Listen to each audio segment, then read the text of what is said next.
Tu crois que t'as une stratégie, mais t'as juste un scénario dans la tête. Et c'est ça le problème d'ICT. ICT devant une belle logique, des zones propres, des rééquilibrages, des modèles que tu peux dessiner le dimanche. Mais au moment d'entrer en live, tu sais pas ce qui se passe à l'intérieur de la bougie et c'est ça qui ronge tes émotions. Moi, j'ai besoin de savoir qui frappe dans ma bougie, à quel prix, avec quel volume, avec quelle intensité.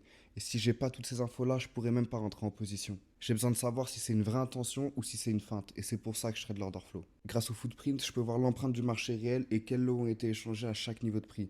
Avec le carnet d'ordre, ça me permet de voir la liquidité qui est en attente dans le marché. Et en zoomant un peu dans le DOM, tu peux voir le vrai combat en direct avec quelle puissance ils essayent d'acheter ou de revendre certains niveaux. Et si en plus tu trades l'order flow sur CFD, autant jeter une pièce et parier sur pile ou face. Tu vois un prix, mais t'as pas la liquidité, pas le volume, donc pas le jeu réel. C'est souvent ça la vérité qui vous cache en CFD, mais malheureusement en France, la plupart trade encore dessus. Mais toutes les cotations que vous avez devant vous, elles sont directement liées à votre broker et pas au marché. C'est lui qui choisit le prix affiché sur votre graphique. Moi, je suis sur le Nasdaq en futur avec le vrai flux et les vrais pièges posés par les pros. Si toi aussi t'en as marre d'espérer et t'aimerais bien vraiment comprendre pourquoi tu traites ce graphique, je te laisse rejoindre notre communauté qui est accessible directement dans ma bio.